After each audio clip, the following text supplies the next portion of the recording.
আজকে আমি তোমাদের সাথে শেয়ার করছি ইলিশ মাছের মাথা দিয়ে কচুরলতি রান্না।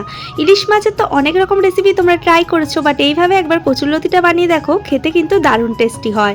আশা করছি আজকে এই রেসিপিটি তোমাদের খুব ভালো লাগবে। তো চলো ভিডিওটি শুরু করা যাক। তো ইলিশ মাছের মাথা দিয়ে কচুরলতি করার জন্য এখানে আমি লতি কেটে নিয়েছি। লতিগুলোকে লম্বা লম্বা করে কেটে ভালো করে ধুয়ে নিয়েছি। আর এখানে দুটো মিডিয়াম সাইজের পেঁয়াজকে কুচিয়ে নিয়েছি, 7-8 কোয়া রসুনকেও ছোট ছোট করে কেটে নিয়েছি, আর 5-6টা কাঁচা লঙ্কাকেও চিড়ে নিয়েছি। আর এখানে এখন আমি মাথাটাকে মেখে নিচ্ছি হলুদ আর লবণ দিয়ে। তো মাথাটা ভালো করে মেখে নিয়েছি। এখন কড়াই বসিয়ে দিচ্ছি গ্যাসের ওভেনে। কড়াইটাকে ভালো করে গরম করে নিয়ে তারপরে সামান্য পরিমাণে সরষের তেল দিয়ে তেলের মধ্যে একটু সামান্য নুন দিয়ে দিয়েছি যাতে মাথাটা লেগে না যায়। তারপরে মাথাটাকে এপিট ওপিট করে ভালো করে লালচে ভাব করে ভেজে তুলে নিয়েছি। এখন রান্নাটা করে নেব, তাই কড়াইতে আবারও দিয়ে দিলাম সরষের তেল। তেলটাকে ভালো করে গরম করে নিয়ে তারপরে দিয়ে দিলাম রসুন কুচি। রসুন কুচিটা দিয়ে একটু হালকা ভেজে নিয়ে তারপরে দিয়ে দিলাম পেঁয়াজ কুচি।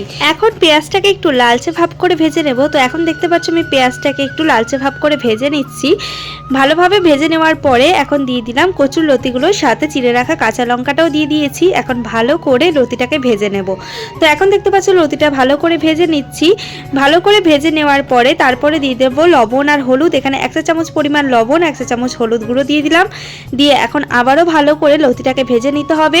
ভেজে নেওয়ার পরে তারপরে ঢাকা দিয়ে দেবো। একদম ঢাকা দিয়ে কিন্তু লতিটা রান্না করে নেব, তাহলে কিন্তু তাড়াতাড়ি লতিটা সেদ্ধ হয়ে যাবে। তো এখন ঢাকা দিয়ে দিলাম। এখন ঢাকা তুলেও নিচ্ছি। আর এদিকে দেখতে পাচ্ছ লতিটা এখনও কিন্তু প্রায় হবে। তো এই জন্য একটুখানি সামান্য পরিমাণে জল দিয়ে দিয়েছি, যেহেতু লতিটা আগের দিন রাতে আমি কেটে রেখেছিলাম, তো সেই জন্য লতিটা একটু শুকনো রয়েছে, তাই লতিটা সেদ্ধ হতে একটু টাইম নিচ্ছে। তাই একটু সামান্য জল দিয়ে দিলাম। জল দিয়ে ভালো করে সেদ্ধ করে নিচ্ছি। তারপরে দিয়ে দিলাম ভেজে রাখা মাথাটা। তো মাথাটা দিয়ে এখন ভালো করে লতির সাথে মিশিয়ে নিচ্ছি। তো এখন শুকনো শুকনো করে নামিয়ে নেব। তো পুরোপুরি রেডি হয়ে গেল এখন ইলিশ মাছের মাথা দিয়ে কচুরলতি। তো রেসিপিটা তোমাদের কেমন লাগলো অবশ্যই কমেন্ট করে জানিও। ভিডিওটা ভালো লাগলে একটা লাইক করে দিও। যারা যারা এখনও পর্যন্ত চ্যানেলটাকে সাবস্ক্রাইব করনি সাবস্ক্রাইব করে দিও। দেখা হচ্ছে নতুন কোনো রান্নার রেসিপির সাথে। ধন্যবাদ।